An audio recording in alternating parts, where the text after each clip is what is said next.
மனைவியின் அலறல் சத்தத்தை கேட்டு ஓடி சென்ற கணவன். நடுவீட்டில் தீயில் கருகிக் கொண்டிருந்த மனைவியை பார்த்து பேரதிர்ச்சி.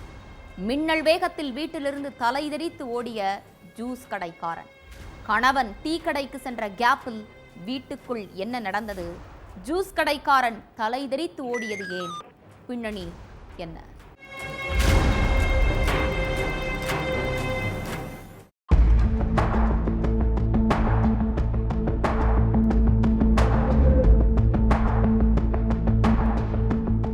எட்டாம் தேதி சாயங்காலம் 5 மணி இருக்கும். வீட்டில் தனியா இருந்த அமுதாவோட அலறல் சத்தம் பயங்கரமா கேட்டிருக்கு.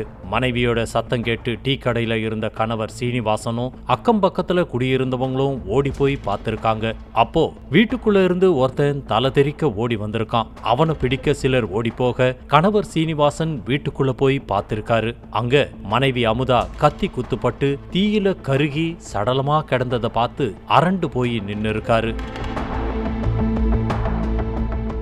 தகவல் அறிந்து சம்பவ இடத்துக்கு வந்த போலீஸ்காரங்க சடலத்தை மீட்டு பிரேத பரிசோதனைக்கு அனுப்பி வைக்கிற வேலையில இறங்குனாங்க. அந்த சமயம் அமுதாவுடைய வீட்டுக்குள்ள இருந்து ஓடி போனவன் 2வது மாடியில இருந்து கீழே குதிச்சு தப்பி ஓட முயற்சி பண்ணியிருக்கான். அப்போ அங்க வந்த காவலர்கள் சிலர் மக்கள் சொன்னதை வச்சு அவனை மடக்கி பிடிச்சு ஸ்டேஷனுக்கு கூட்டிட்டு போய் விசாரணை பண்ணியிருக்காங்க. அதுலதான் அமுதாவை கொலை பண்ணது ஜூஸ் கடைக்காரரான சாந்தகுமார் அப்படிங்கிறது தெரிஞ்சிருக்கு. சென்னை சூளைமேட்ல உள்ள விநாயகபுரம் 2வது தெருவை சேர்ந்தவங்க சீனிவாசன் அமுதா தம்பதி. இவங்களுக்கு 2 மகன்கள் இருக்காங்க. மூத்த மகன் டாக்டருக்கு படிச்சுக்கிட்டு இருக்காரு. இளைய மகன் இன்ஜினியரிங் படிச்சுக்கிட்டு இருக்காரு. வீட்டுக்கு பக்கத்திலேயே சொந்தமா டீ கடை வச்சு நடத்திக்கிட்டு வந்த கணவன் ஸ்ரீனிவாசனுக்கு ஒத்தாசையா இருந்திருக்காங்க மனைவி அமுதா.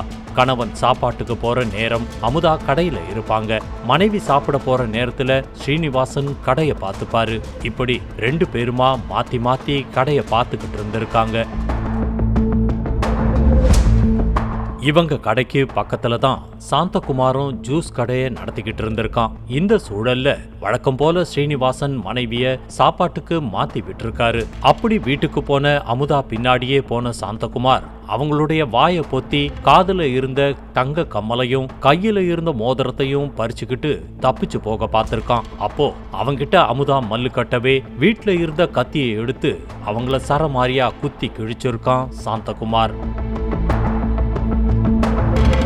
அது மட்டும் இல்லாம ரத்த வெள்ளத்துல நிலக்குலைஞ்சி சுருண்டு விழுந்த அமுதா மேல மண்ணெண்ணெய ஊத்தி தீய வச்சு எரிச்சிட்டு தப்பிச்சு போக பார்த்திருக்கான். அப்பதான் அமுதாவுடைய அலறல் சத்தத்தை கேட்டு கணவன் ஸ்ரீனிவாசனும் பொதுமக்களும் ஓடி வந்திருக்காங்க. சாந்தகுமார் நகைக்காக தான் அமுதாவை கொலை பண்ணானா இல்ல வேற ஏதாவது காரணமான்னு போலீஸ்காரங்க தொடர்ந்து விசாரணை பண்ணிக்கிட்டு இருக்கிறதால முழுமையான விசாரணைக்கு அப்புறம்தான் கொலைக்கான காரணம் தெரிய வரும்னு காவல்துறை தரப்புல சொல்றாங்க.